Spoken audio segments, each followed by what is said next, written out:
And we're back here on Skyhawk Sports Talk. Davis Gregory here with me, Chris Brinkley, for another episode here at Zaxby's in Martin, Tennessee. Start off with this week in Skyhawk Athletics. Men's basketball at North Alabama tonight here on Monday at 6 p.m. on ESPN+. And then at Longwood at 12 p.m. on Saturday, also on ESPN+. Women's basketball, they've got number 17 Louisville at the Kathleen and Tom Elam Center tomorrow, Tuesday, on ESPN+ at 6 p.m. Cross country, the men's cross country team will be at the NCAA South Regionals in Tallahassee, Florida on Friday. Rodeo will be at Murray State Thursday through Saturday. Volleyball wrapping up conference play, going to play at SIUE at 6 p.m. on Thursday on ESPN+, and then also on Friday at 5 p.m. That one also streamed live on ESPN+. Equestrian will be at Delaware State on Friday, and then face South Dakota State back at Delaware State on Saturday. And finally, football will be against Tennessee Tech, the final game of the Sergeant York Trophy Series. Kickoff at 1 p.m. on Saturday. ESPN Plus and Skyhawk Sports Network will have the call for you on Saturday. Great week ahead, Chris, for athletics. Got a nationally ranked team coming to town. It doesn't get much better than that for the Kathleen and Tom Elam Center. Yeah, big time with Louisville again coming to town, and that's on Tuesday night. And then football has suddenly kind of just climbed a little conference standings, right? Yeah, tied for the conference lead. If UT Martin wins their final two games, they win their fourth straight conference championship. Remarkable feat if UT Martin can pull it off. Talk to Coach Simpson later in the show, but right now we'll take a break. When we come back, we'll have Shae Littleford from the UT Martin women's basketball team join us here on Skyhawk Sports Talk. If I quit this season, they still be the greatest. Skyhawk Sports Talk Podcast is brought to you by Weekly Ford Nissan.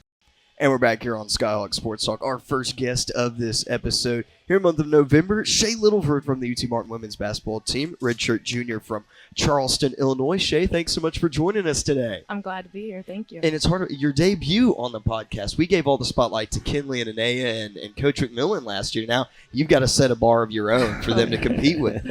Oh, goodness. Well, Coach McMillan, all you have to do is talk for at least 30 minutes, and then that pretty much wraps up.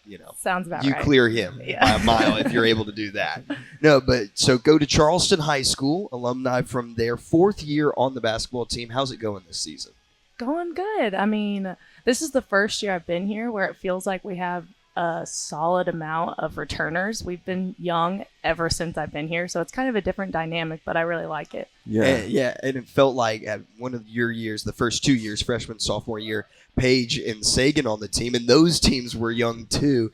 What do you remember about those days, Paige and Sagan? I had two of the more experienced guards for UT Martin at that time. I think Sagan, it was like her fifth year by the time she left. Or seventh. Yeah, and Paige had probably a 10th year left to go. So what'd you learn from them as a young player? Yeah, I looked up to them a lot just because they played my position and they had been here and played college basketball for so long. So I learned a lot from them and just how to lead and how to do multiple aspects of leading. Like you have the talking and you also have example. And so they did both so well, and I was able to learn from that. You're from Charleston, Illinois, which is where Eastern Illinois is, and we have several players on our team that are from OVC towns. Growing up, did you know much about UT Martin?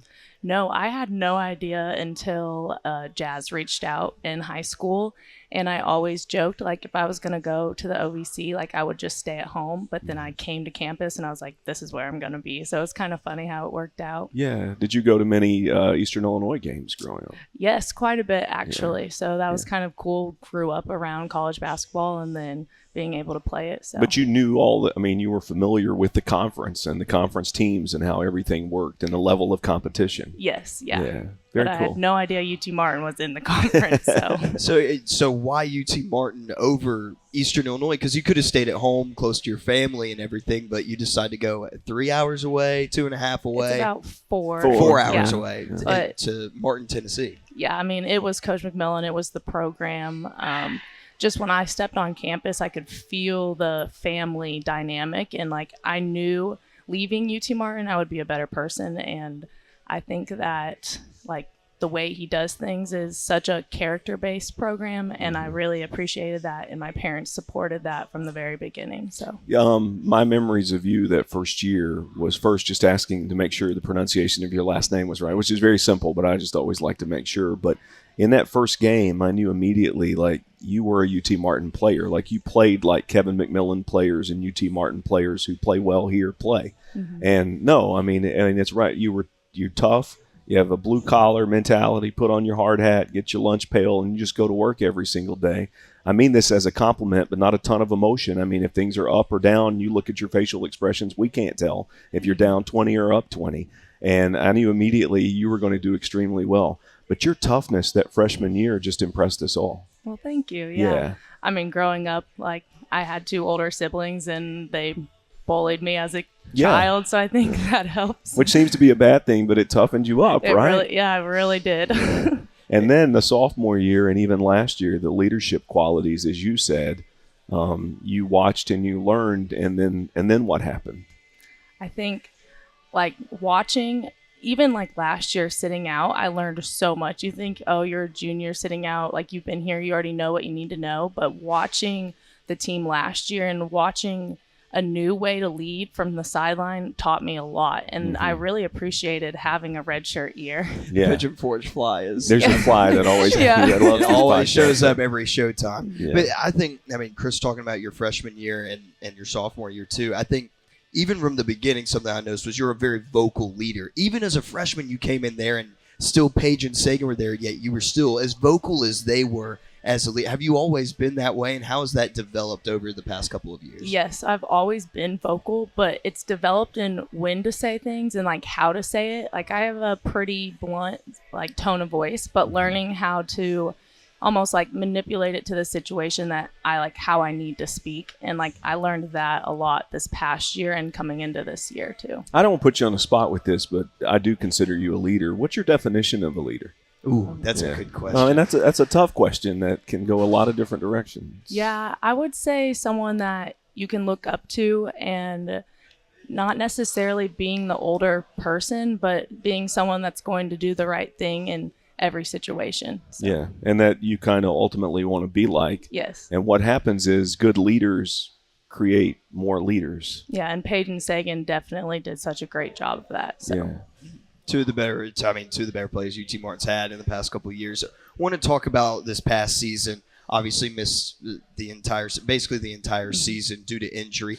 What did you learn from that, and now being able to come back? I know you talked about being able to watch the game from the sideline, totally different way to view the game. But what have you been able to grow from during that injury? Watching, you don't realize how much you see just not being out there. And so like coming back, trying to implement the things that I saw into my game, and that's like really made a difference with like just like skill wise, like using a pull-up jumper, looking to shoot the 3 right away. Like, I would never have done that just playing my game, but watching and seeing where the shots are on offense. You know, this type of defense is going to work with this type of like offense they're playing. So like just simple things like that you don't realize you're doing or you're not doing on the floor. Let me give you credit too, and we haven't had this conversation. I might go into too much detail, but I don't want to go into a lot of detail. Your injury was different in that there was uncertainty. You didn't know if you'd ever play basketball again. Right.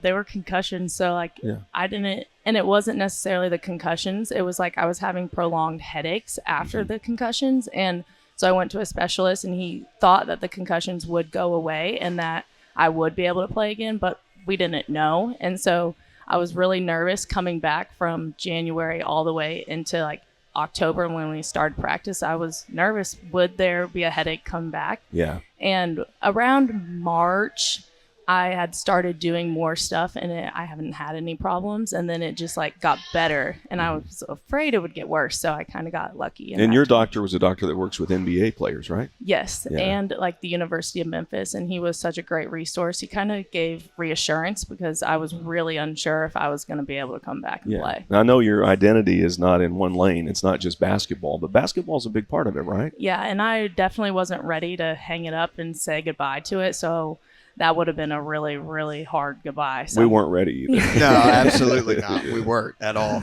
Biggest lesson you've learned here in 4 years, what would you say that is? Oh, I've learned a lot since being here, but I just think, honestly, the way that our program is set up, like, he sets you up for life, and I have met so many amazing people and so many people that I can call my best friends, and I don't think that's necessarily anywhere else. So just going through the hard stuff, going through the tough practices leads to close friendships. It leads to better success like after, and I think that's the biggest thing. Yeah, that's well said. I know Coach is known for some of his tough practices. He's tough. And Yeah. Also, one of my favorite memories of Coach McMillan, maybe you remember this, it was 2 years ago. Southern Indiana, it was their first year in the league. And we were down in the first half, and you know what I'm talking about. He gets up from we maybe have talked about this a lot. He gets up from his chair, walks over. There's a chair on the baseline, and he sits down at the chair. Yep. Were you like, wait, Coach, what was the defense? What are we going to do? Or did Garner or Jazz just step in and be like, all right, 4, or whatever it was? Well, like, we're looking for him on the bench to call something, and then my eyes just kept on scanning, and there he was at the end of the bench, and I was like, oh, okay. So, Yeah. Well, I guess you probably just stepped in. All right, guys, 3. Let's just get back. Man to man, we'll work it out until he figures things out. I've been working with Coach McMillan since he was a high school coach, before you were born. And one of his former players said, I didn't always like him, but I loved him. Yep. And then after you stick with him and go through the program, then you like him and love him as a coach and as a person too. But after the Lady Vol game the other night, as soon as I did my interview with him, he goes back into the stands and he's talking with players that he coached 20 years ago. Yeah. And I feel like you're going to be one of those players 20 years from now. Yes, I think that's a testament to just his program and who he is like he's still in contact with so many of his players. Like, that was another thing when I was looking at my decision with all the people that were willing to come back and wanted to still be a part. So, and like Jazz, that was another big thing. She wanted to come back and coach. So I knew that he was valuing the relationship aspect of it. Yeah. And when Jazz recruited you, was that right before she left to go to SEMO? Yeah, so it would have been like my junior year, so like a couple years before she left. And so whenever she came back, I was really excited. Yeah, get her back in the build. Because it really is interesting, because Maddie played for him, Jasmine played for him, Garner was here, and then Stacy's been with him forever. Yeah.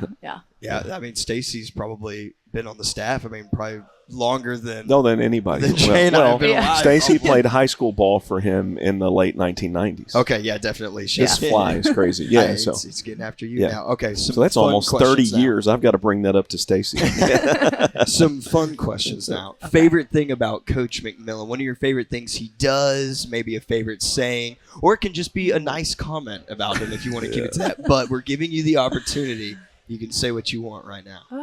I would say his style, his clothing style. It is his it's his work clothes. So it doesn't matter if we have practice. He's coming in and what he's been working on his house on, and I just mowing think that's his yard. Right. It's the khaki shorts, the gray t-shirt tucked into the khaki shorts, glasses, and the 47 ball cap. That's what it is every time. Yeah. Has the whistle around his neck and then his papers. You were going to dress up like him for Halloween. Okay, did you not do it? I did. You did? I did, but no one got it. No one got it. I am about 9. It was the most embarrassing Halloween of my life.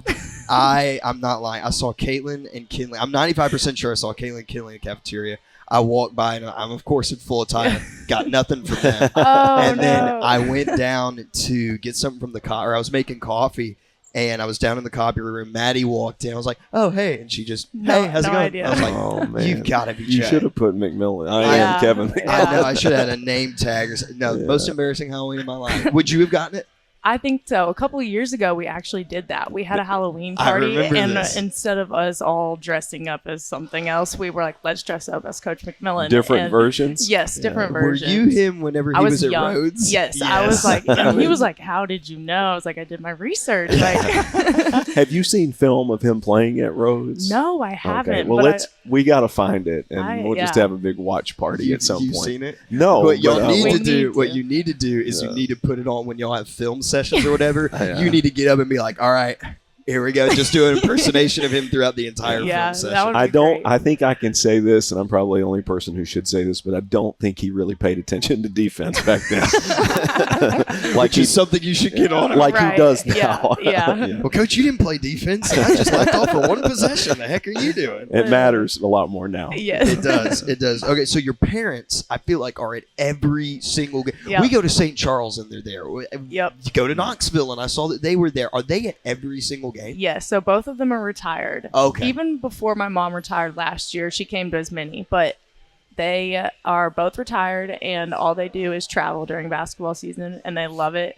And I love having them there. It's so fun. They were even there when you weren't playing last year. Yes, they came to every game last year, which everyone they could come to, of course. But like, it's just so cool to see them in the crowd and like going to talk to them no matter where we're at. It's kind of like reassuring for me. Yeah. I mean, they talk to the other players too. They're basically a part of the team. Yeah. Y'all should get them a spot on the bus. We really should. Save them some money and stuff like that. Yeah. That would be awesome. So your brother worked with the Eastern Illinois football team, so that's sibling rivalry to another level. Yes. What has gone on during that time that he's been at Eastern Illinois and you've been at? Have there been family bets? What has gone on? You cannot gamble in college sports. It could have been like, I'll clean the house if we That's lose. a barter. Yeah.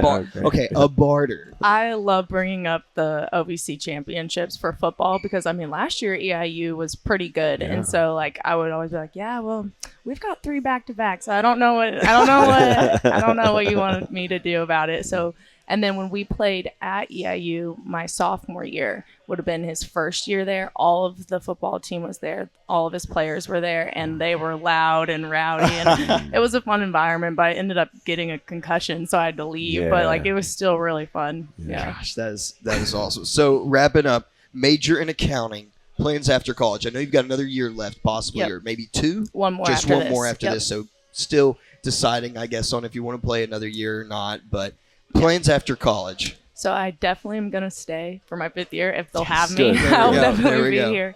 And then I would like to get my CPA and be a tax accountant. Really? Yeah, not very exciting work, but I really like the organization part of accounting. I'm very type A when it comes to that kind of thing, so it kind of like fits my personality. Okay. So no coaching in the future. Not right away. Maybe eventually. Well, see, it got to Paige. I always said Paige was going to be a coach, and then didn't do it for a long time, for I guess a couple of years, and then now she's at Innsworth. Yeah. And so whenever you were talking about being on the bench and seeing the game a different way, I'm thinking, she's going to turn into a coach. No, you can still have a career and still coach club teams or youth league, and there's opportunities out there. Yeah, I definitely will not completely leave basketball on that aspect of it. I think eventually I will find myself back in coaching in some way. So, Well, before we let you go, big game Tuesday against Louisville, nationally ranked. Anything to say to the fans? Get them out there. It's going to be a very fun environment and a good game. Yeah, it's going to be really exciting. We hosted them a few years ago here, and it went into double overtime, so nothing's impossible. I think it'll be a really good game. Well, Shae, thanks so much for coming on. We appreciate your time. As always, good luck the rest of the season. Thank you. We'll go ahead and take a break. When we come back, Keagan Enicks from the UT Martin men's cross-country team will join us here on Skyhawk Sports Talk. If I quit this season, I still be the greatest. Skyhawk Sports Talk podcast is brought to you by Weekly Ford Nissan. And back here on Skyhawk Sports Talk, Davis Gregory with Chris Brinkley. Joining us now, UT Martin freshman on the cross-country team and the second OVC cross-country male freshman of the year. Keagan Enicks joins us here on Skyhawk Sports Talk. Keagan, congratulations on a great year thus far. Thanks so much for joining us. Absolutely. So freshman year going right now. How are things going right now in college? Way better than I expected. Fantastic. Going into this, I was actually super nervous. I mean, going into the recruiting process even, I wasn't even sure if I wanted to do college sports. It just, high school sports was super stressful. I was thinking, well, now I'm going into the next level. I don't know if I'm going to be able to handle it. It's actually been the best experience. It's been way better than high school.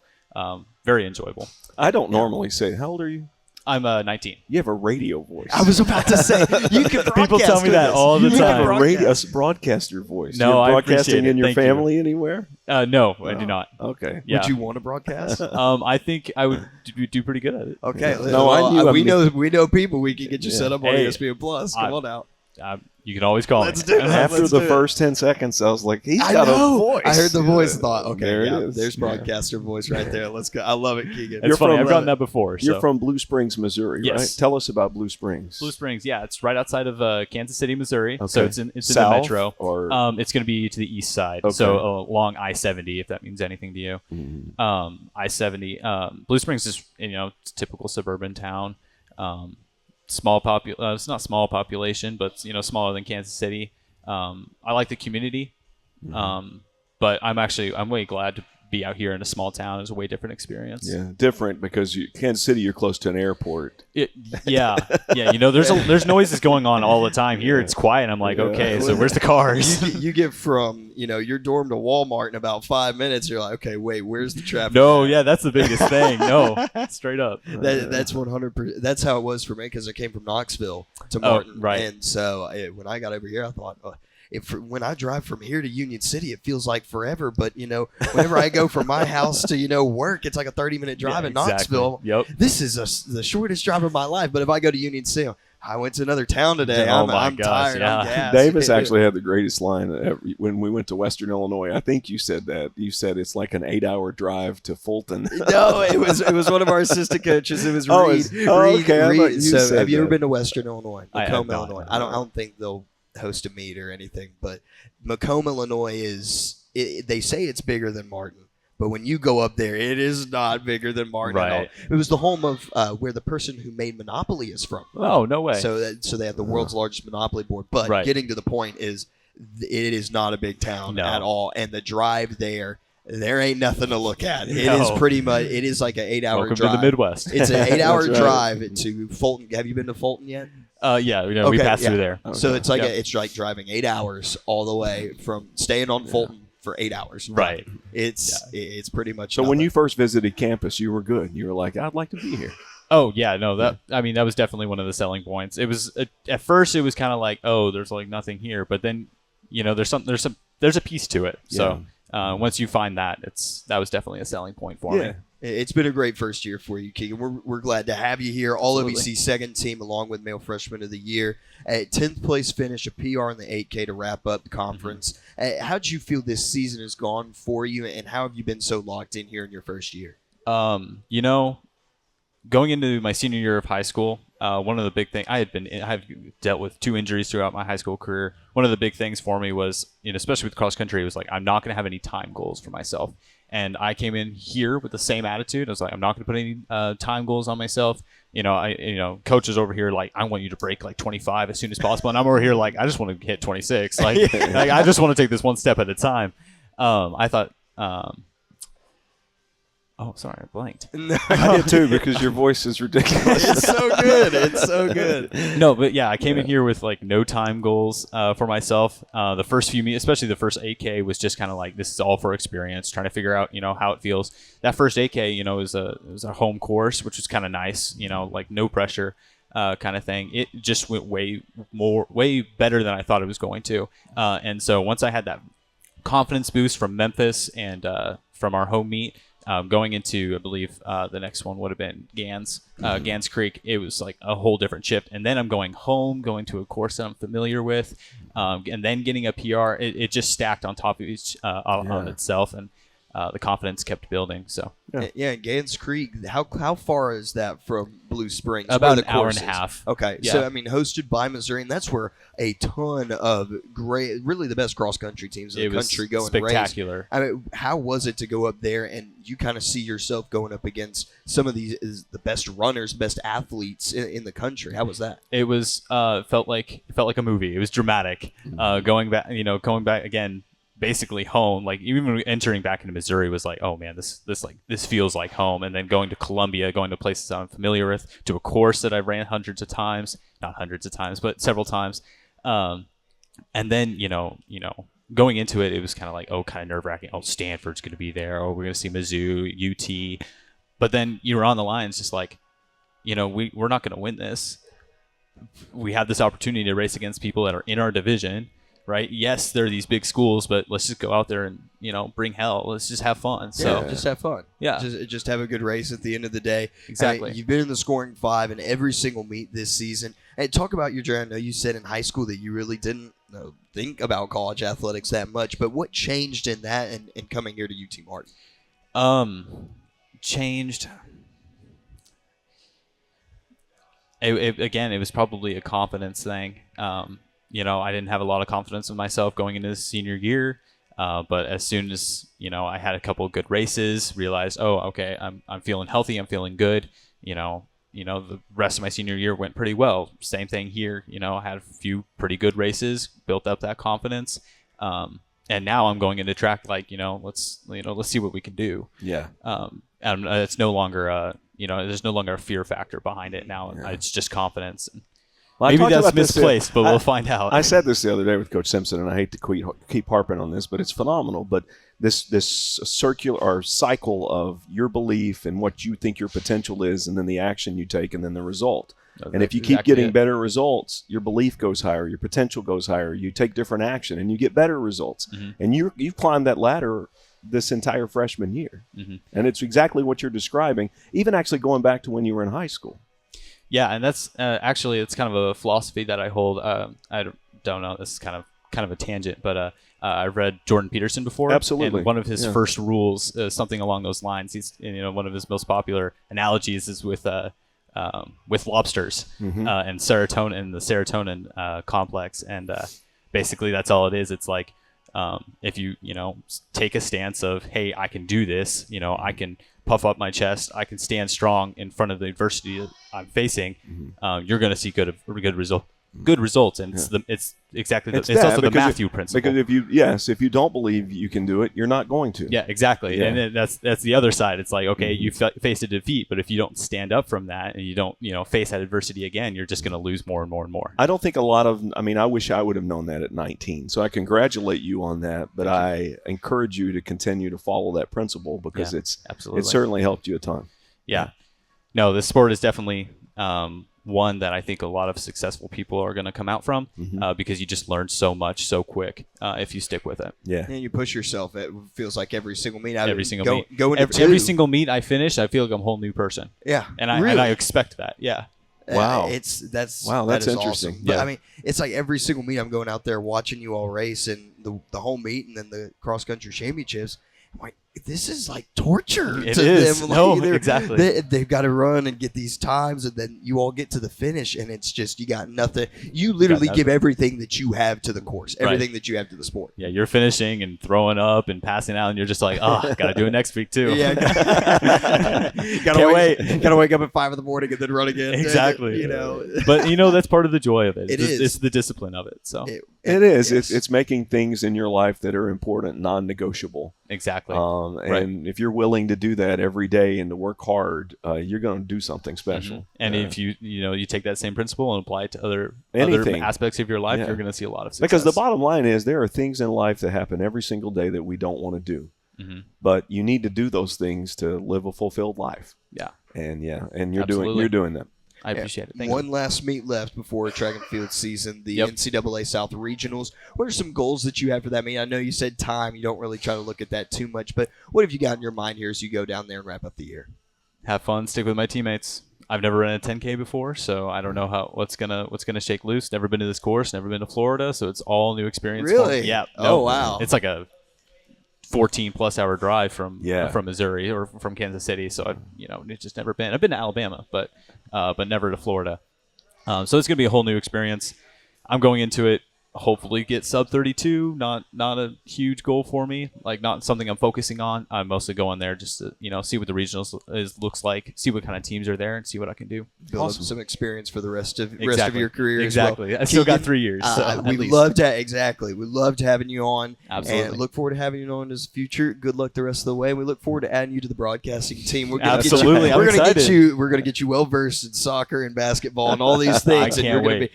We love it. Thank you so much for joining us, man. We'll take a break. When we come back, Anthony Palacio, your assistant coach of the UT Martin cross country track and field team, will join us here on Skyhawk Sports Talk.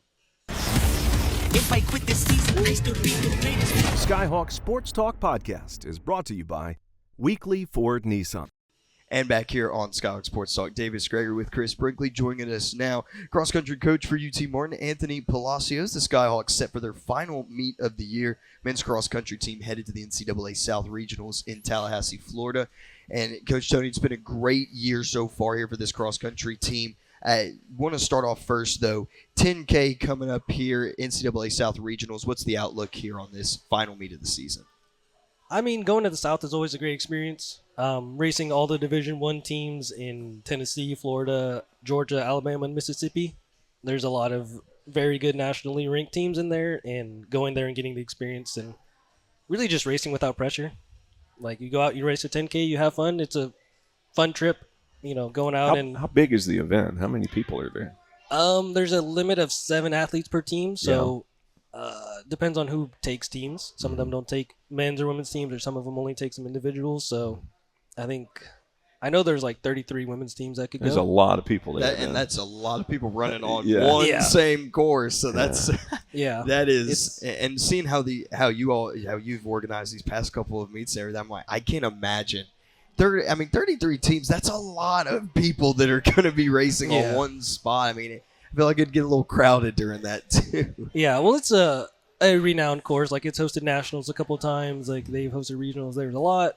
They host the Florida State cross country meet there, I believe. So it's something like where they just go. They know what to do. They expect good things to come out of each meet because they've done it for so many years. And it's I can't even imagine trying to do that after just hosting 11 teams and working on a course out there with everything. Yeah, go and double it and then just rank it up. But want to go now, recap of this season. I mean, the OVC Championship, so great to have it out here in Martin. And congratulations to you and Jolie. I mean, hosting that, I know that there was a lot that went into it. A great crowd for that. Yeah, great crowd. Sat in one of the meetings too, and there's so much that goes into it. So congratulations on a successful event there. And I know that had to feel rewarding then to, once the awards ceremony gets done, just, okay, now it's cleanup time, but like, okay, it's done, it's over. Everybody had a good time, but congratulations on that. We were really proud of everything and how you all handled that. It was awesome. Thank you. It I was really appreciate cool. it. Yeah, it was going there and having the teams be there the day before for the race preview was like I talked to them, see how they're doing, see if they have any questions, and they're like, oh, how are you doing? I was like, I'll be better in 24 hours. Yeah. I'll be better at like 11 o'clock today. So ask me how I'm doing then. Now, being the host school, you're very scattered. You're wearing a lot of hats. And I had, when we had the first meet and trying to work through a lot of difficulties with some of the course, some of the layout, some of the ground of everything at Union City, it was like, and weather issues then too, right? Yeah, it rained, and it like kind it of was spit during down the a middle little of bit. monsoon, so hurricane, all that. Yeah, kind of the hurricane, so you had to deal with that too. I mean, it was a big moment for me because I realized that for that entire week I wasn't able to do my job. Mm-hmm. I was not there for the team. I wasn't there for kind of giving them some race plans, encouraging words, talking to them, being there for workouts and stuff like that. I was out there from most of the day. Mm-hmm. So getting stuff here, getting stuff done, working on it for 3 to 4 weeks instead of 1 week, getting that done, being able to talk to them early about things, making sure everyone was on the same page. Some of the teams struggled with going and driving themselves to a home cross country meet. Yeah. So it was like, hey, let's pour on some of the mindset of like, hey, we are racing a conference championship out here. Yeah. And it is getting them to the point where it's not bearing them in, pressure, expectation, or, mindset of like just, burnt out from worrying about it for a week, 2 weeks out. It's like, hey, let's focus on it for now. 2 or 3 days out, let's relax for a little bit, and then let's focus on it again. And then, then we're racing. You brought up something I never thought of, but in most sports, half your games are at home and half are on the road. Your sport, most of your events are on the road.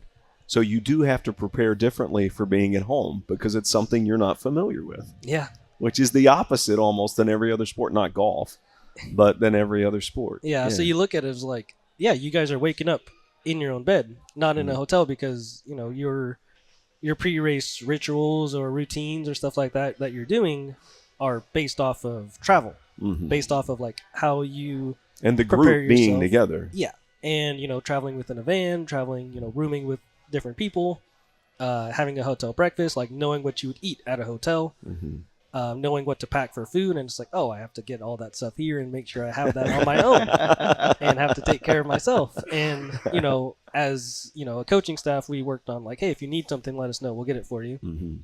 So that way we even thought about getting vans and like picking them up and driving them here just to get them locked in, just to get them that feeling. And I told them, since most of them live together, I was like, if you want to drive around for 5-10 minutes before you get here, just kind of to like get back in your routine. Yeah. That's good. I love But it. like some people would be like, "Oh, that's like weird," but no, like No, that's it what makes they're it used makes to. But that's total what you're sense to used me. to mentally. I mean, like Yeah. for me before a broadcast, I have to go through my exercises. Chris probably has to do his things. You as a coach, you probably have to do your things as well, whether it's at home, whether it's on the road. And some people be like, "No, that's super weird that you do that." That's how you get locked in. That's how you get into the moment and make sure that you perform your best. Yeah, and I don't know if you guys saw, but like I wear orange shorts on race day. So there's times like if we're traveling and we're racing that day, I don't wear them until I get to the meet, and then I change and I'm like, okay, have my orange hat on, have my orange shorts on.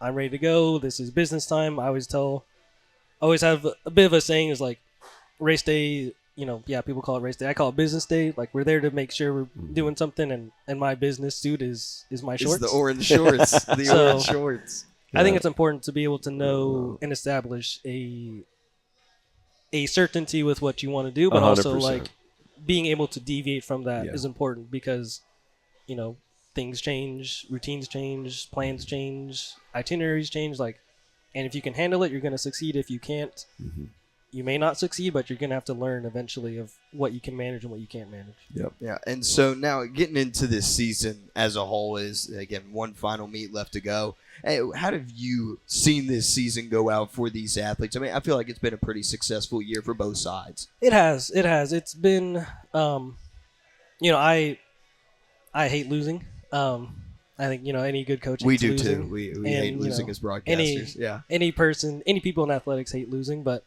I think taking those experiences and learning from them is always important. And cross country and track are very different events with winning and losing because technically one team wins and one individual wins. But like you can progress, you can have a fastest average, you can have a PR, you can execute a race plan perfectly. So I think for me as a coach, this is my third year in charge, and it's hard for me to like want to not be to like look back at myself and be like, I'm in my third year and I've had the highest two finishes for the men's cross country team, but like I want to win. Right, exactly. Yeah. You want to get the win at the end of the day. Yeah, but looking at the season as a whole, like I felt like I've had a lot of growth and development of like the training I give them, and I think that's the team. I think every single one of them can say that it's a lot better. And the time show, and it's been really good to have leadership and then younger athletes in and contributing every single meet. Keagan obviously being freshman of the year was great. Second one I've had in 3 years, and first two in program history, which has been really cool. And even Reese on the women's side has been one of the top female freshmen, and they just had a really good freshman in front of her. Otherwise, other years she'd be a lot closer to winning. Sam and Brady and Angus coming back having really big years was important, and Sam and Brady being seniors and Angus and Keagan and even Colton King are fifth. Really good sophomore years and really good underclassmen years, and just kind of carrying that momentum of like, hey, like, yeah, some of those other teams, they have older people or whatever, but like, I don't care. We're gonna go. We're gonna go do what we need to do, Yeah. and the expectation with each year, and the not even pressure, but just like the team atmosphere has gotten better and more competitive and more like setting some goals that are like, yeah, if we do this, like, it'll be hard. Like, if you guys really want to do this, I'll make sure we do everything we can to do this, and it's going to be hard. And I mean, one of our goals was to average faster than 25 flat. We did that twice. Once at Gans Creek, which is a bit of a long course, and then at the home meet, and we averaged 24:48, which should be the fastest in school history. And with that average, our fifth was 25:40, a minute slower than our fourth, which, he had an amazing race. I'm not taking that away from him at all, but like, it's a good team, and it's good to see it go competitive in the way that, the direction it's going. And, for the women too, like, this was a good year for them to understand they are taking the right steps, and I am, dedicated to recruiting women to help them get into the program and see the success that we can have and see the level of success that we want to have. The guys have, always been a top contender within the conference, and the girls have always had individuals getting ready for that. But now it's like, if we want to do it, this is the year to build on, to learn, and even then again as a giving their training and everything. Previously, I trained them too much like the guys. The guys raced 8K and 10K. Women's race 6K and 5K. Completely different races. As much as 1 mile makes a difference, like they need more speed. Guys need more aerobic base. But like finding the middle, I think, has helped out a lot, and they're able to feel more comfortable. And it's for them just kind of building a little bit of confidence in races and workouts. And our conference in the women's side is usually very, very good, and it's just kind of getting better each and every single year and bringing in the people who want to be here and want to be really good. And I think we're already on the right road with that, with a couple commits, and we're still working on, getting some people who are going to fit in and impact immediately. I think it's been going really well. 3rd year here, and, still looking to get better, still wanting to get better each and every year and take down some more school records that we have and try to just keep improving as much as we can. Love it. 4 all OVC athletes on the men's side, and then Colton King, your 5th, finishes with a PR too. I mean, what does it mean to have such a strong performance there for the program at the championships? I mean, Sam was first team. Keagan, Brady, and Angus were all second team too. I mean, 4 of your 5 and you're scoring 5 do that, and then your 5th gets a PR. That's a pretty good day. Yeah. It was, in the moment, it was like, this could have been the year to win, but it's not how it panned out. But yeah, that was all their goals. Their goals were like, it's going to be hard, but I want to be first team or I want to be second team. Except for Keagan. He was like, I just want to break 26. he just wanted to go have fun. That's what it was. And when he said that, I was like, I saw you have a look on your face. You're like, wait, what? Oh, he told me that, and I was like, Keagan, like you're most likely going to break 25 at this point. He was like, well, we'll get there when we get there. And he only did break 25 once.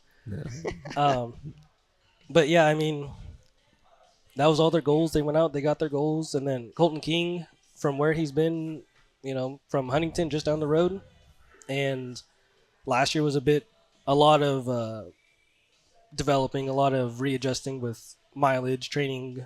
He was the fastest guy on his team, coming here and being, one of the guys who a bit slower on the team, adjusting. He was running 2730s, 2720s, 27Os, 2720s last year, and then 26Os, 2016s, 2630, 2540. Like, he is a faster than PR than a lot of faster guys on the team we've had in the last couple of years. And for him, with our team and some of the injuries and unluckiness that happened, I told some of our guys, like, every single one of you needs to go race like you're R5. I don't care who R5 is.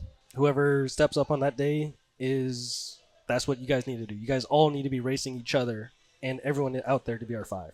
The same thing with our top guys. Like, you guys all need to go race like you're R1.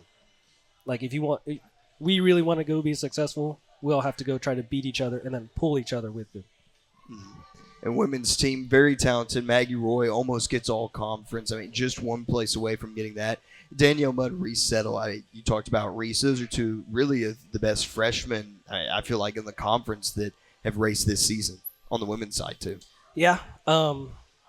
Maggie's she enjoys track more. She'll be the first one to tell you that, and that's okay, but I think she's definitely taken to cross country a lot more this year. And a lot of that's confidence, and her finishing 16th last year was the start of it. And it's like, that was her goal of trying to be all conference, and she just missed out on it. And I think, we kind of talked about it. There's probably a little bit of execution that could have been better. And then as a junior, it's time to have those conversations of, you can do this. Don't limit yourself. I think she's been good for Reese and Danielle and Reese have been good for her. She has people go do workouts and, even pull her with some of the workouts. Like, she isn't having to go feel like she has to be the one. It's like they're pulling her with a lot of things. And Reese has been, she broke 20 minutes, I think, 3 or 4 times in high school for the 5K. And was splitting 1830s in her 5K through her 6K. So I was like, yeah, I don't know. I'm just giving her training. She's just taken to it really, really well and has just gone with it. And Danielle's had a really good season, and I know has a lot of pressure and expectations that she puts on herself, and a lot of times for some of those younger runners who have some of those struggles with races here and there, and I don't even think she's had struggles. She's a freshman. Like, you're allowed to have struggles and mistakes and learn. Like, it isn't like, a lot of times running is not linear. Mm-hmm. A lot of times it is up and then down and then up and then a little bit further down and then really up, or, whatever the case may be. So for her, it's just, letting her understand there's a lot of different, peaks and valleys with running and, getting her confidence. And I think she ran conference great. I think the last 2 races before that, she kind of fallen off a little bit. And at conference, she was, had a tiny bit of moment where she'd fall off, but then saw her just fight back the last mile, fight to go beat people, fight to go past people. And I was like, that was great. Like, I love that. I think that is something that we build on, we work from. If, that's the last race of your freshman year, then it's building on the confidence, building on the experience of, like, I can go beat people. And, it's been really good to see them. Like, they always start a season and they're like, we want to do this. We can do this. And I think this year it was actually there a lot more than it has been. And it's been really, really, really refreshing to see, because the women have had individual success and not really too much team success outside of getting third in the DMR last year. But for them to see team success is important. And I think we're on the right path for that now. And I really want them to be successful, enjoy success, and have fun in college. Like, that's what they're here for. That's what I want them to be here for. The guys have always had a higher level of success and a higher, not even standard or anything, just higher team success and just history. But I think with the girls coming in and the girls staying and the girls that are developing and getting better, and freshmen that can come in like Reese and Danielle, I think we're on the right path to getting to where we want them to be, or I know they can be. Yeah, fantastic. Well, Tony, thanks so much for joining us. Good luck here in the last meet of the season, and good luck in track and field season. I know we'll talk about that soon. Yeah. We'll take another break. When we come back, we'll have head coach of the UT Martin football team, Jason Simpson, join us here on Skyhawk Sports Talk. If I quit this season, I still be the greatest. Skyhawk Sports Talk podcast is brought to you by Weekly Ford Nissan. And we're back here on Skyhawk Sports Talk. Davis Gregory here with me, Chris Brinkley, talking with tied for first place in the Big South OVC head coach Jason Simpson of the UT Martin football team. Skyhawks, number 18 in the country, beat Charleston Southern 40-14 on the road. Now in a tie with Southeast Missouri for first place in the conference. Coach, great game from the guys on the road. I know you have the bus ride to Nashville and then the flight, and then you spend the time there. You have the game, the bus ride back, and a lot of things going on, external noise, but the guys really shut it off and played a good game on Saturday. Oh, no, they did. Very pleased with the staff and the players. And I told our coaches, I made a comment in the staff meeting, I really enjoy later on in the year when we travel, okay? Especially some more memorable years, but for the last 4 years, right, we've been in the conference race, so playing meaningful games late in the season. And once you get those first couple on the road, and you kind of know your routine, the players know the routine, what to expect and stuff, there's really an opportunity really to grow tighter, to galvanize your team when you travel. It's just the conversations are different. The pregame meals are different. They know when to relax and the hotel and when it's time to focus in and stuff. So I really enjoy them. And so I thought we traveled well. I thought, it was a good plan, and we're ready to go when the ball got kicked off. You make a good point, because the focus is always football, but on a road trip, sometimes it's other things too, like the meal. Yeah. You've always got situations to where you're in somebody's home state, so that person's excited to see his family, and, are they coming to the hotel and stuff? There's different things. And as a head coach, you have to, I do, I don't know how everybody else does it, but you have to, to let them be kids sometimes. You have to, you can't be too tight and everything is miserable for everybody, and it's an I got you thing all the time, but yet you still have to have certain team rules and policies in place in order to when you're dealing with 110 people on a trip. So and sometimes we don't always follow those, and I let them know about it. And so anyway, we traveled well, and we're ready to play, and a good week of practice last week. And that's a mature team from the standpoint you're playing a 1-8 team who had played some teams close that we talked about last week.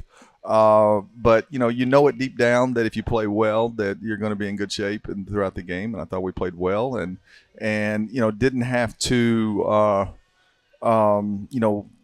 give energy to our guys. They gave it to themselves. Didn't have to it wasn't a deal to where they scored right 7-3. Okay, well, we scored 2 plays later, and then we took the lead, and never looked back. So that's encouraging. That's a credit to our guys, credit to our staff to get guys ready to play. Then they go out and execute and play at a high level. Now, from my eyes, when I go through it, I see those good things that we did. All right, but man, if we're just a little bit more detailed in our execution on some things, we could be a really good team. All right, and you say, well, what? You're just always chasing the perfect practice and the perfect game, and there's just some things at every position that if you just don't make that little mistake, if your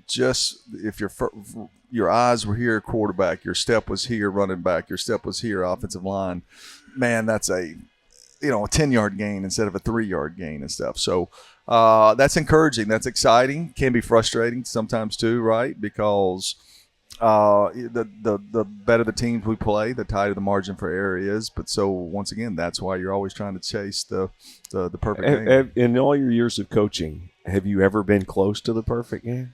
Do you know the closest you've ever been? No. I mean, there's been some games. I wish we could find the tape, Alex, or pull up the 2007. Wow. Murray game. Yeah. Derek Carr? Okay. No, that wasn't Derek. No, that was Cade Thompson. Yep. Okay. Yep. And I believe we had 822 yards total offense. Yeah.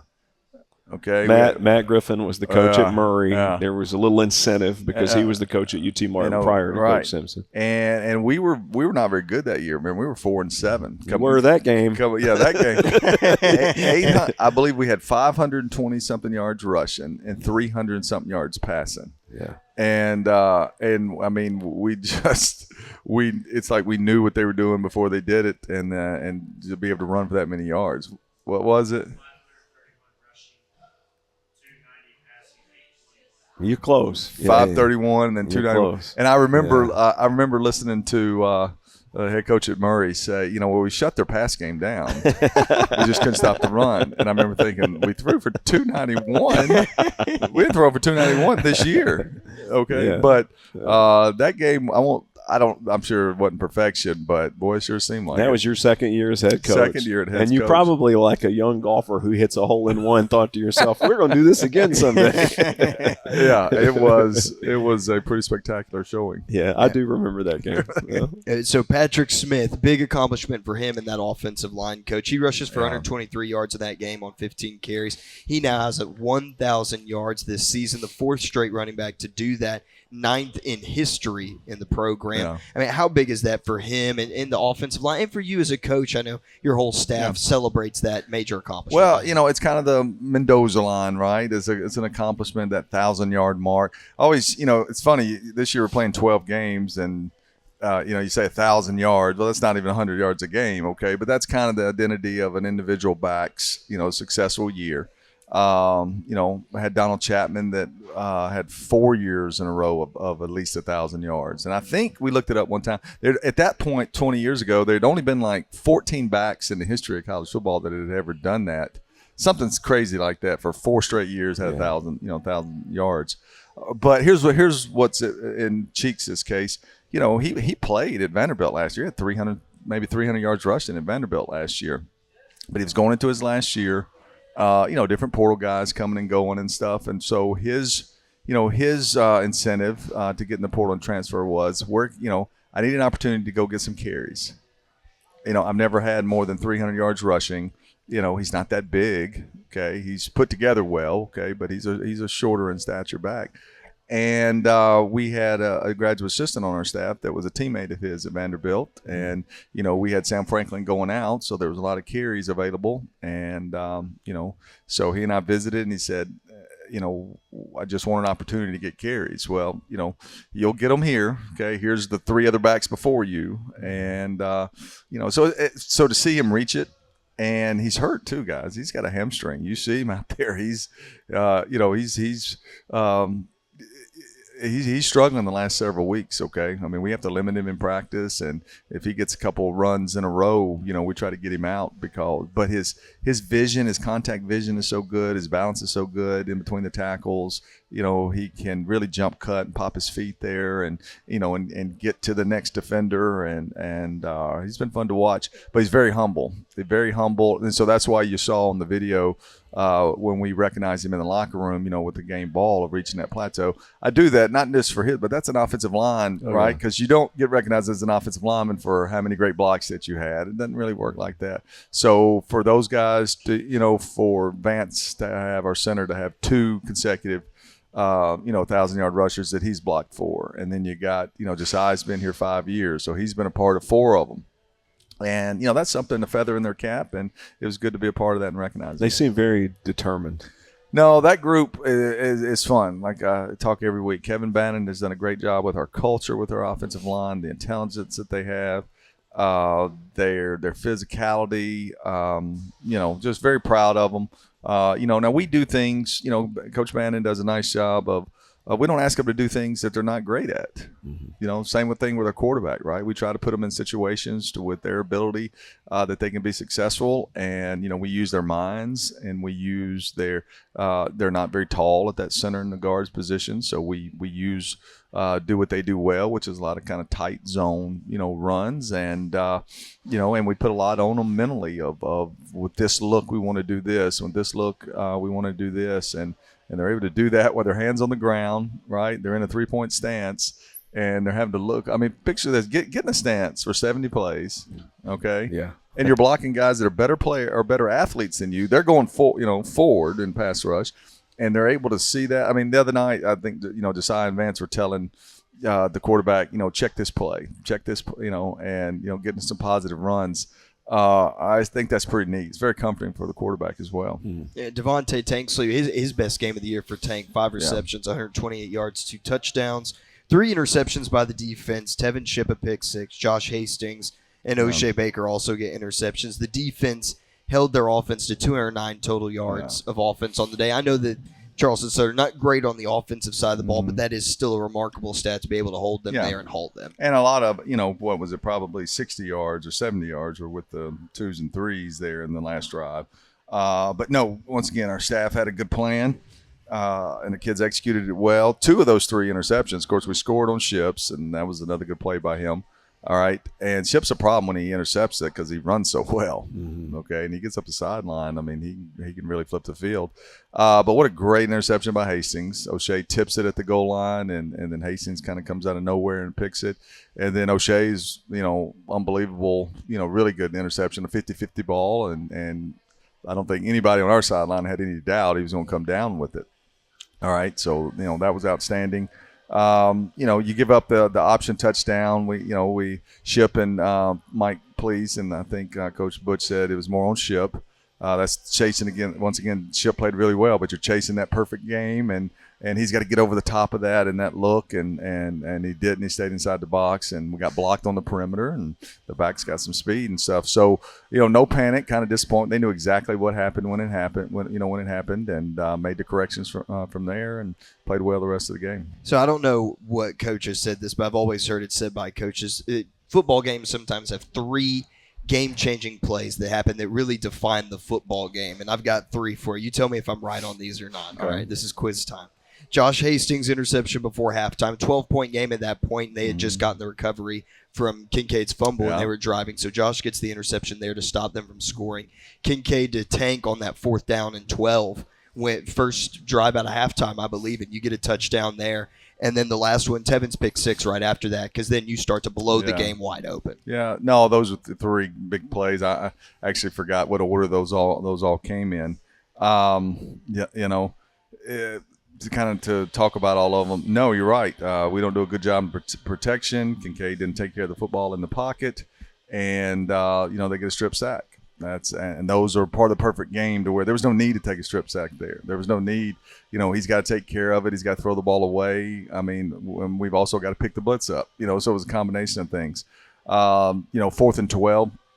It's out of field. You're in the wind, kind of out of field goal range, playing pretty well on defense. So let's go for it and don't kick it. And you call a vertical concept, and it's a great throw by Kincaid, and it's good to get Tank's back. We needed that, and one thing I'll say about Tank that I'm going to bring this up to the team today. Here's a guy in his 7th year that came back. Okay, he had 53 catches last year, maybe Tanksley. Okay, so in his mind, right, big year, come back, put some numbers together. Does this give me an opportunity, to play professional football like some of the guys we've had in the past? Okay, and he goes through about 3 or 4 weeks there, right, with that ankle sprain, and he can't play. All right, so therefore, not a lot of. I think he's only played in eight of our 10 games, and last week's the first week in a month that I've seen him where he looked like Tanksley. And he could have been in my office. Woe is me. How are you going to get me the ball? My numbers are down and stuff. Not one time. He just kept working, and the ball comes his way. And we're a better football team when he gives us that big play capability. So now tied with SEMO in first place in the Big South OVC. Said that at the start. They lost to Linwood on the road, and now if you win out, 9-3 record and 4th straight conference championship. What does that mean to this team and this group, especially after you started? I remember sitting here, Coach, 1-3. I was going to a wedding. I wasn't going to be there when we played Kennesaw State. We're about to play an FBS team. Mm-hmm. You're upset because we lost to Missouri State. And now we're sitting here. You've won 6 straight football games, and you got another shot at a title. Yeah. That's kind of a twofold statement right there, first of all. Being 1-3 was way more concerning to me than you missing going to a wedding. Are you sure? just no offense, but just want you to know, okay? But you going to a wedding was distracting to me. So it did get my mind off about it, so I appreciate it. It did play a part, but since that wedding, you won 6 straight. No, well, part of the schedule. I mean, we get, double overtime game on the road, and with a 14-point lead in the 4th quarter. Okay, and then Missouri State, I think they're 8-2 now. Okay, so if they were this week or whatever, would the results be different? I'd like to think so. Okay, but it wasn't. So credit to our staff, credit to our players, though, and credit to you. Well, it's because you were even killed throughout it all. Well, I thought I appreciate it, but no, there's times you think about it. Okay, what are they going to do with it? Yeah. What and you're bringing a message every day, right? Yeah. You're trying to stay even keel. Let's just one game at a time. Let's see what you can turn this into. But to the players' credit, now, like I said, that Kennesaw game was big to us. Okay, because 1-4. There's a psyche thing that goes with that. Mm-hmm. There is. Okay, and that's what's so unique about this game is, and what makes it so hard. Everybody has a personal agenda, okay, about how they see their career going. Yeah. Okay. And I'm constantly saying, I said it again last Thursday, your role on the team right now, okay, doesn't define you as a person. It's just what your role is today. And now your role can change throughout the game, right, because of injury or somebody's not playing very well, or it could change next week because of certain things. And, now that's still, everybody still doesn't always see it like that. But if you don't, one, you'll be miserable as a player. Mm-hmm. What's my personal son, right? And I think it gives me some validity when I bring this up to the players. Mm-hmm. Okay, right? My son's role is a backup quarterback at Alabama right now.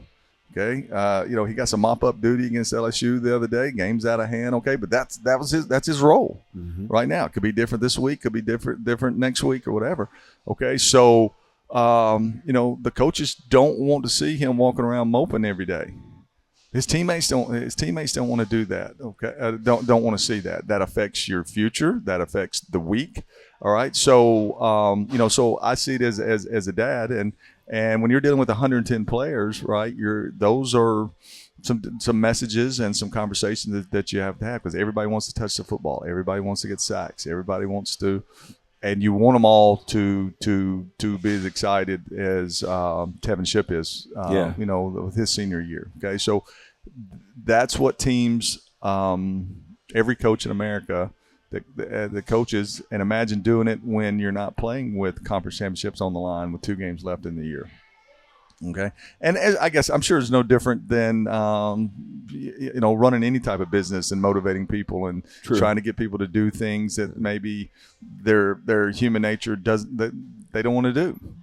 And so that's what, the football part of it, I won't say Well, it's easy, but the managing people Well, it is. And then the weird motivating. thing about football is you have 12 you have 12 games. It's Yeah. not like other sports where you have 40 or 60 or 80 or 100 or whatever. Yeah. You don't have it. And then at the same time, I'm sure that there are players who deserve to play, but the person in front of them Absolutely. is just better.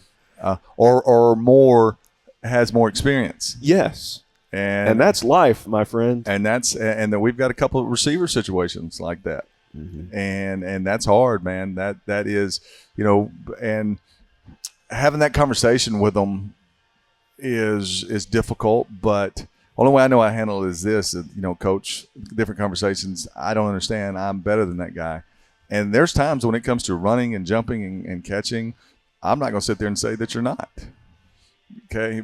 But I've seen them do it over a period of time. They've been here. I've seen them do it. There's more experience. There's more trust. And that's just the way it is right now. Okay. But you do try to get that guy involved. Okay. Because you want everybody to have a piece of the victory or ownership in the loss. Mm-hmm. And so, no, that is something that you constantly think about. And I think if any coach that just says, that it's my way and it's what you do, you're on the team, I think you're fooling yourself. Yeah. You probably better have some NIL money, to where there's no NIL money in that locker room. It's all about, conference championship rings, wins and losses, and all conference opportunities and statistics. Mm-hmm. Okay. Mm-hmm. So, it is a balancing act on a daily basis. And I would say that the 55th or 60th player on your team or whatever is crucial to your success. Oh, gosh. I saw Josh Hastings, who's a good player, okay, kind of get run over, okay. He didn't have his body in a good position. The running back kind of dropped his pads on him, okay. And the running back got up and kind of woofed at him, a little bit. Maybe it was a receiver, okay. And Josh could have got up, and his pride could have been hurt, and he could have pushed him. And what did he do? He got up. He just kind of said, "Hey, man!" And he pointed at the scoreboard. He avoided a flag for his team. Yeah. Right? He made a decision of what was best for the team. Yeah. And man, I appreciate that. LP at the corner position, right? Their receiver, got a personal foul, and LP could have. I promise. Maybe a month ago, he pushes him back and gets a penalty, and now they're offsetting. Okay.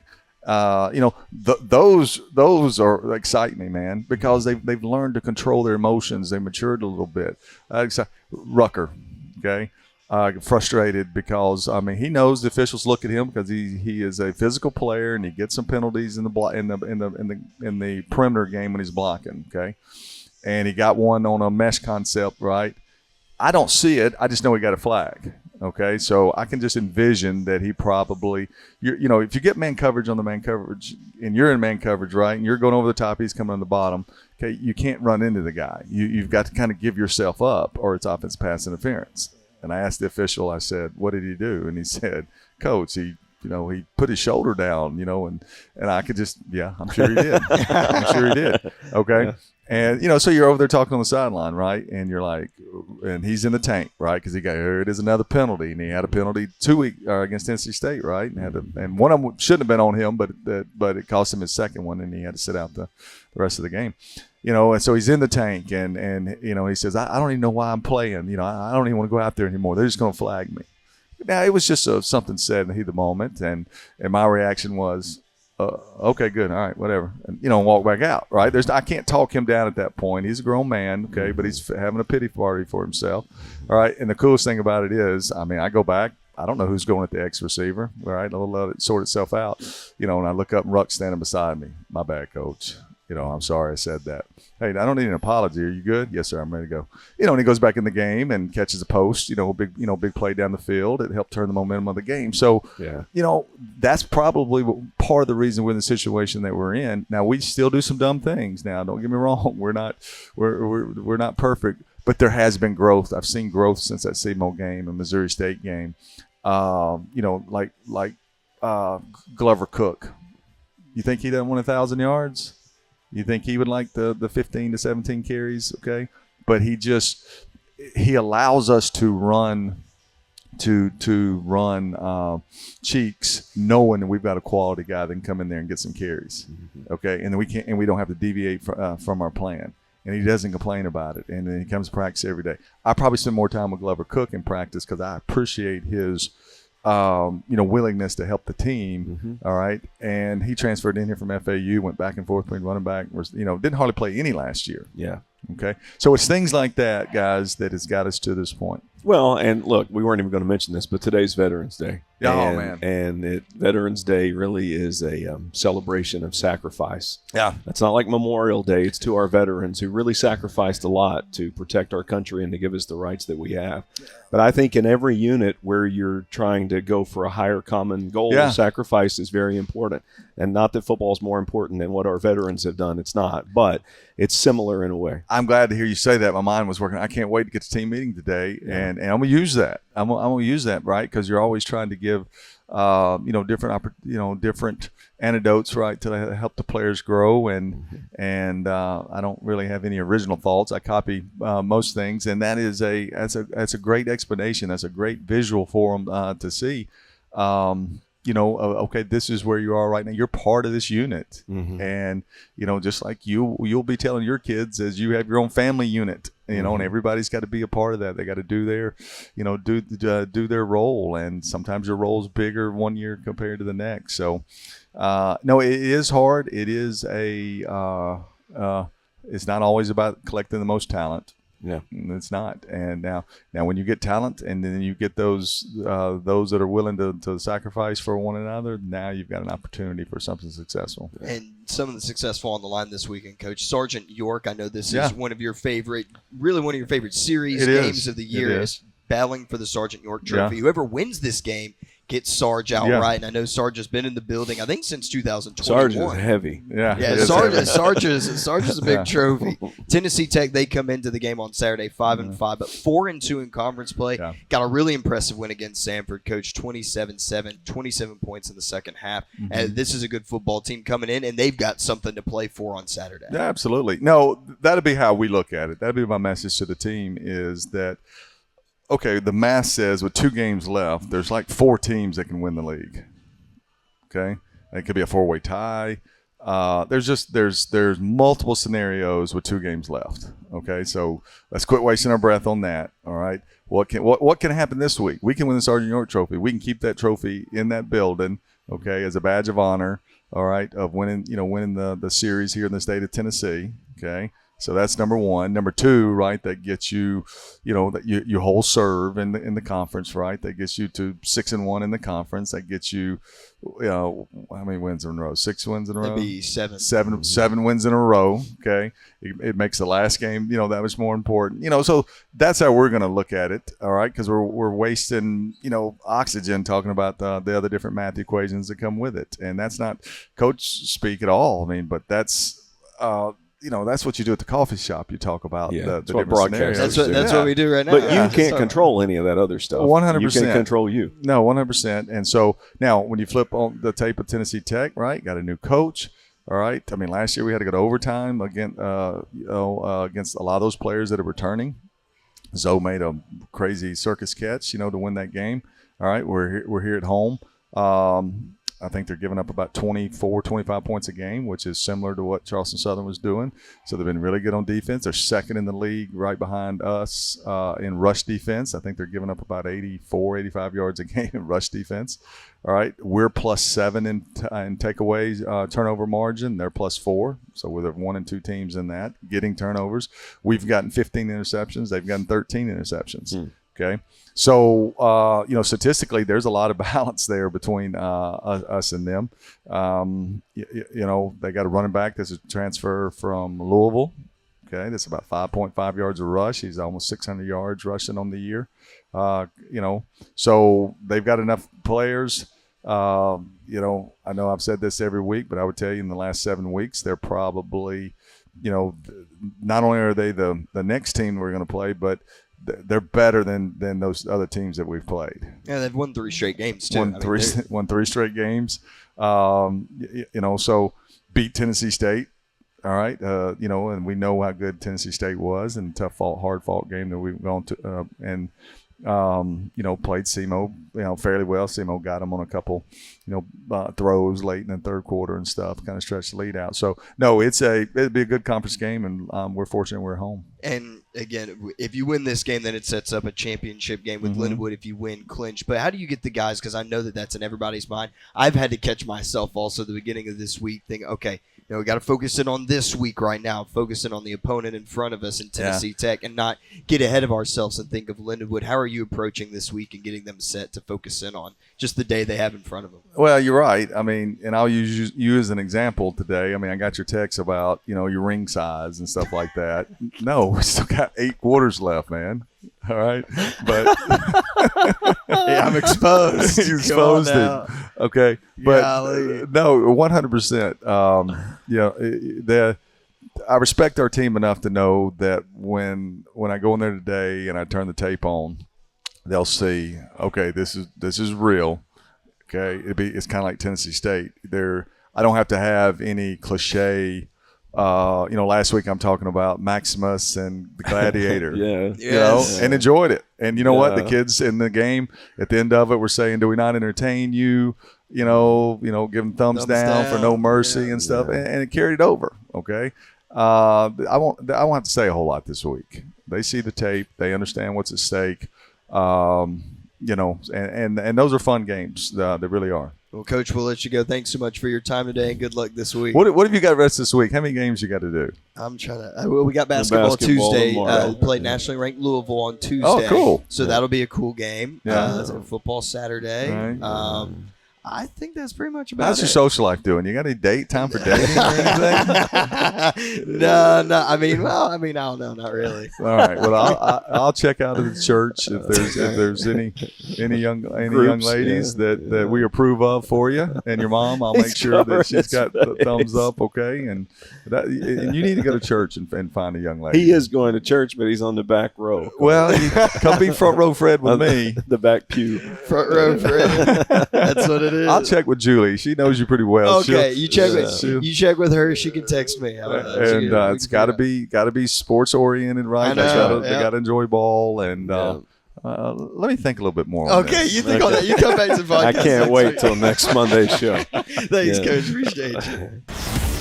If I quit this season, I still be the greatest. Skyhawk Sports Talk Podcast is brought to you by Weekly Ford Nissan. And that'll do it for another episode of Skyhawk Sports Talk. Davis Gregory here with Chris Brinkley. Great week coming up in Skyhawk Athletics. UT Martin women's basketball hosting nationally ranked Louisville. UT Martin playing for the Sergeant York Trophy, and football on Saturday. Volleyball going on throughout the week. Rodeo, equestrian, cross country. We could go down the list. Lots of things happening. Make sure to get to utmsports.com to follow everything UT Martin. Chris, any final thoughts? Yeah, come hang out with us at Zaxby's. Always fun on Mondays. Thank you, Davis. Yes, and thank you, Chris. And we will sign off for everyone, all of our coaches, Chris Brinkley, myself, Davis Gregory. We say God bless from Zaxby's in Martin, Tennessee. If I quit this season, I still be the greatest. Skyhawk Sports Talk Podcast is brought to you by Weekly Ford Nissan.